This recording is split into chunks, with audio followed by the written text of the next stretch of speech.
تشریف رکھتے ہیں سینیٹر صاحبان پلیز. محسن صاحب پلیز. بسم اللہ الرحمن الرحیم. سر صرف دو چھوٹے چھوٹے آسپیکٹس اس پہ بات کروں گا. سب سے پہلے سر نیشنل جیوگرافک چینل آپ نے بھی دیکھا ہوگا. سر آج کل ٹاک شو سے تو بہتر ہے نیشنل جیوگرافک کا چینل دیکھا کرے. سر وہاں پہ 100 ہرن کھڑے ہوتے ہیں. سر ایک شیر آتا ہے, اس میں سے ایک کو اٹھاتا اور چلا جاتا ہے اور باقی 99 ویسے ہی گھاس کھانا شروع کر دے جیسے کچھ ہوا نہیں. سر آج سے 10 دن پہلے سر جو شبلی فراز صاحب کے ساتھ ہوا, میں اس پہ صرف ایک چھوٹی سی بات کرنا چاہتا ہوں. سر شبلی فراز کا قصور یہ تھا کہ اس نے اس دن جوڈیشل کمپلیکس میں عمران خان کو اشارہ کیا کہ خان صاحب آپ باہر چلے جائیں نہیں تو یہ لوگ آپ کو قتل کر دیں گے. اس نے اپنے لیڈر کو اشارہ کیا اور آپ کا لیڈر وہاں سے چلا گیا. اس کے بعد جو شبلی فراز صاحب کے ساتھ اس جوڈیشل کمپلیکس میں کیا گیا تو اگلے دن جو تصویریں آئی تھی چیئرمین صاحب وہ کچھ دیکھنے کے قابل نہیں تھی. وہ شخص استھما کا مریض بھی تھا اور اس کو ویل چیئر پہ لایا گیا. بات یہاں پہ ختم نہیں ہے. 2 دن کے بعد چیئرمین صاحب شبلی فراز صاحب کے گھر کے اوپر چھاپا مارا گیا. آپ کسٹوڈین آف دا ہاؤس ہیں سر, اور یہ قانون اسی ایوان نے پاس کیا تھا کہ کسی سینیٹر اور ایم این اے کے گھر کسی کو اریسٹ نہیں کیا جا سکتا آپ کی اجازت کے بغیر. کیا اس ایوان میں آج اتنی ہمت ہے کہ ہم آئی جی اسلام آباد جس کو تمغہ آپ نے وہ حیدر دے دیا ہے, بہت بڑا بہادر کا بچہ ہوگا جی, اس سے پوچھ سکے کہ کس قانون کے تحت تم نے تو چادر 4 دیواری پامال کی تھی. چیئرمین صاحب اگر آج شبلی فراز کے گھر کی چادر 4 دیواری پامال ہو سکتی ہے, اس کی ماؤں بہنوں کی عزت نہیں ہے, تو کل کو جب ہمارے ساتھ ہوگا تو سارا ایوان ہم بھی اسی طرح ہنسیں گے. آج ہم ادھر بیٹھے ہیں تو کل یہ لوگ بھی ادھر ہوں گے. جب ان لوگوں کے گھروں میں پولیس جائے گی, ان لوگوں کے گھروں میں یہ ساتھ ہوگا, تو اس وقت پھر ہم بھی مسکرایا کریں گے. پھر ہم بھی نیشنل جیوگرافک چینل دے کے بتائیں گے کہ ایک ہرن اٹھ کے آئے, باقی سارے گھاس چر لیتے ہیں. یہ وقت گھاس چرنے کا ہے سر, یہ یاد رکھیے گا.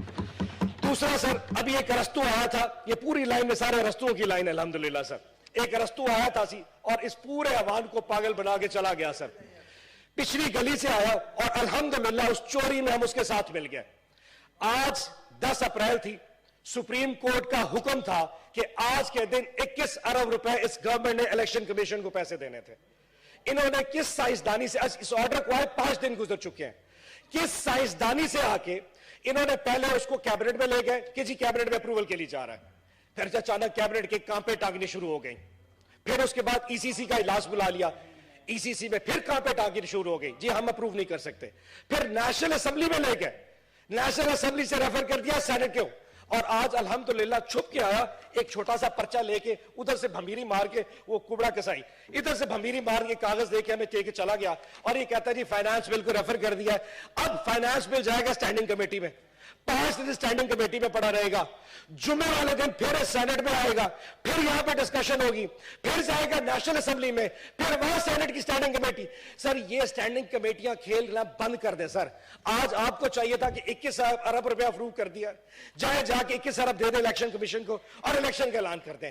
آج سر ان کی چوری میں ہم حصے دار بن چکے ہیں, ان کی اس دوڑ میں, ان کی اس الیکشن سے بھاگنے کی دوڑ میں ہم ان کے پورے حصے دار ہیں. آپ فرنٹ رو دیکھ لیں سر, ان کے مکہ سے دیکھ لیں, صرف اس ایک پرچے کے لیے اٹھ کے یہاں سے آئے تھے. سر ایک پرچے کے لیے اپنا کام کر کے چلے گئے. اب جاؤ کنٹیمپٹ آف کورٹ کے لیے, نیشنل اسمبلی بھی بھگتے گی اور ہم بھی بھگتیں گے. تیسری چیز سر, ایک خاتون آئی تھی ابھی منسٹر صاحبہ, بہت فیڈرل منسٹر کرنے کا بہت شوق ہے, بڑی چوڑے ہو کے فیڈرل منسٹر, جس چور دروازے سے ہے ہمیں سب پتا ہے. میں صرف ان کی ایک کارستانی بتا دوں, مجھے نہیں پتا ڈاکٹر ثانیہ نے اپنا کیس کیسے پلیڈ کیا, میں صرف بیت المال کی بات کر دیتا ہوں. بیت المال کی 3 گاڑیاں سر, 3 سرکاری گاڑیاں آج بھی پارلیمنٹ لاجز کے اندر, جہاں پہ ایم ڈی بیت المال نہیں رہ سکتا, 3 سرکاری گاڑیاں جو کہ مجھے نظر آتی ہیں, جن کے نمبر پلیٹ مجھے یاد ہے, وہ پارلیمنٹ لاجز کے باہر کھڑی ہیں. اتنے بڑے فنکار بیت المال کی سرکاری گاڑیاں پارلیمنٹ لاجز میں اپنے زیر استعمال رکھ کے یہاں پہ بھاشن دینے آئی تھی ایتھکس کا. نمبر 1. نمبر 2 فرما رہی تھی کہ بیت المال میں عمران خان کے فوٹو لگے ہیں. سر الحمدللہ 4 سال میں ایز ایم ڈی بیت المال ہر سال 14,000 لوگوں کا کینسر کا علاج ہوتا تھا, 6,500 یتیم بچوں کی کفالت چل رہی تھی. سر تقریباً 40 کے قریب پناہ گاہیں بنائی تھی. سر آج الحمدللہ 40 کی 40 پناہ گاہیں بند ہو چکی ہیں, کسی ایک میں کھانا نہیں دیا جا رہا. سر اور مزے کی بات, ہر یتیم خانہ جو ہم نے کھولا تھا اس میں ایک اچھے سٹینڈرڈ کا سکول ہوا کرتا تھا. ملتان میں جو ہمارے یتیم خانے کے بچے ہیں سر, جس سکول سے میں پڑھا ہوں میں نے ان بچوں کو اسی سکول میں داخل کرا دیا, ملتان پبلک سکول میں جا کے.